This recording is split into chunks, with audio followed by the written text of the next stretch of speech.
한 나라가 어떻게 딱 한 세대 만에 과학기술 제국을 세울 수 있을까요? 중국은 그 답을 찾았어요. 근데 그 대가가 좀 컸죠. 전 세계의 지적 재산을 통째로 훔치려 했다. 바로 이런 비난을 받게 된 겁니다. 자, 이 엄청난 이야기 어디서부터 시작해야 할까요? 시간을 좀 거슬러 올라가 보죠. 모든 게 폐허가 됐던 문화대혁명, 그 혼란 속에서 중국이라는 거대한 용이 서서히 눈을 뜨던 바로 그 시절, 여기서부터 모든 게 시작됩니다.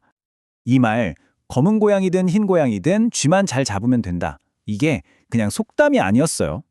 덩샤오핑의 이 한마디는요, 이제 이념 같은 건 집어치우고 오직 결과로만 승부하겠다는 중국 전체의 운명을 바꿔버린 실용주의 선언이나 마찬가지였습니다. 이 타임라인을 한번 보세요. 당시 중국이 얼마나 절박했는지 느껴지시죠? 수십 년간 문을 닫고 있다가 겨우 열었는데 진짜 충격은 따로 있었던 거예요.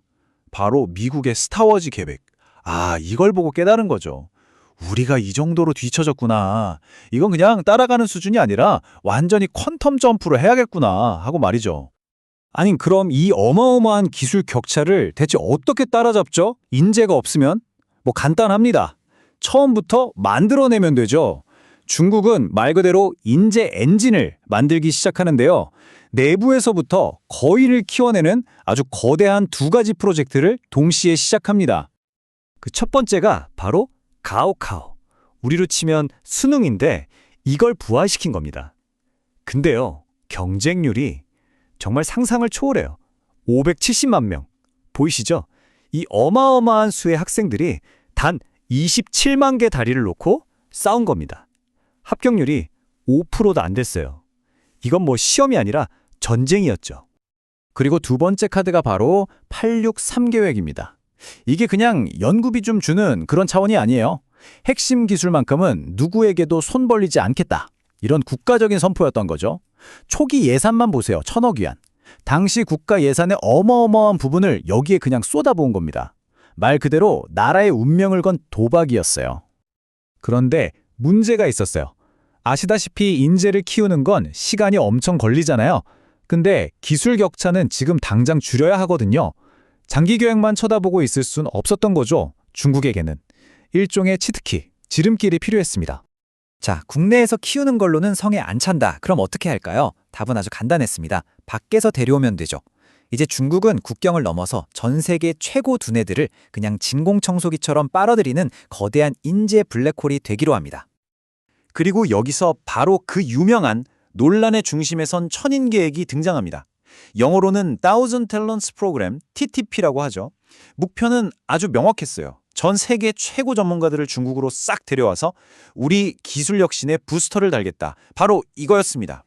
아니, 그럼 뭘로 그 똑똑한 사람들을 유혹했을까요? 한번 보세요.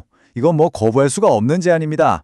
정착금으로만 100만 달러, 우리 돈으로 13억이 넘죠. 연구비는 거의 무제한. 심지어 배우자 직장에 애들 학교까지 다 책임져줬어요. 이건 그냥 좋은 조건이 아니라 한 명의 과학자가 꿈꿀 수 있는 모든 걸 그냥 백지수표로 던져준 거나 마찬가지였습니다. 결과는요? 당연히 대성공이었죠.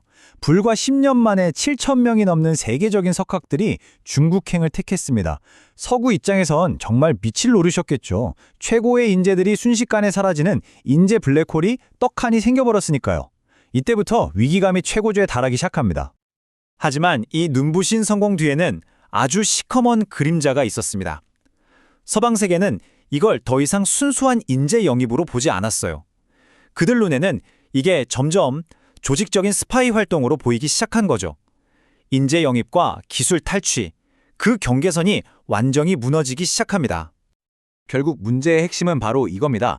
어디까지가 야심찬 인재 영입이고 어디서부터가 산업 스파이 활동인가?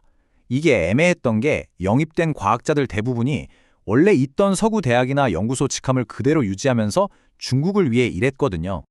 이럴 때 결정적인 증거는 아주 사소한 데서 나오기도 하죠. 이메일 한 통 보세요.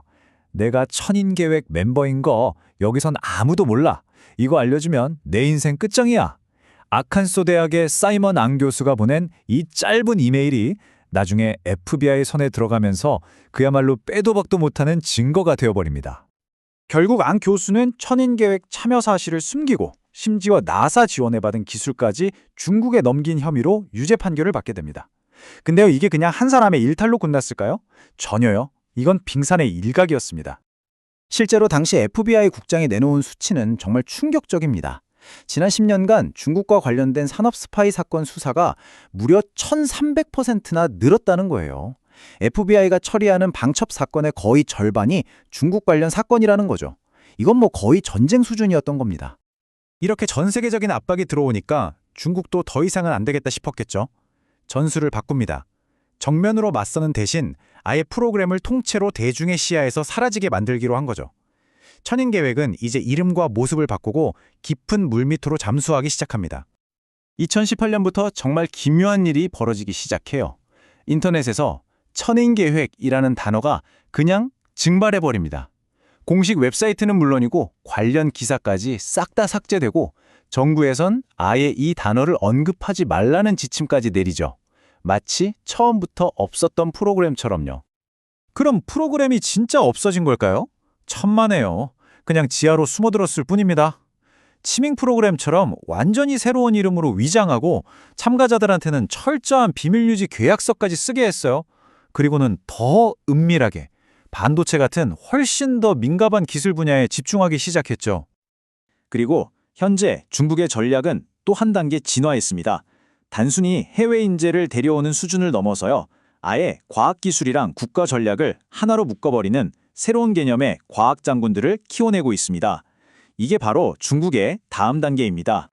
바로 전략과학가라는 개념인데요. 시진핑 주석이 직접 띄우는 개념이죠. 이 사람들은 그냥 연구만 잘하는 과학자가 아니에요. 국가의 큰 그림을 이해하고 AI나 양자 컴퓨터 같은 핵심 분야에서 거대한 국가 프로젝트를 이끄는 말 그대로 과학계의 장군인 셈입니다. 연구 결과가 곧 국가 안보이자 전략이 되는 거죠. 자, 이 모든 상황을 보면 결국 마지막에 이런 질문이 남게 됩니다. 전 세계적인 기술 패권 경쟁은 점점 더 치열해지고 있는데 과연 세계 최고의 두뇌들을 차지하기 위한 이 싸움에서 지금 이 순간 누가 이기고 있는 걸까요? 인재가 곧 무기인 이 시대에 이 거대한 기술 체스 게임의 다음 수는 과연 무엇이 될지 정말 궁금해집니다.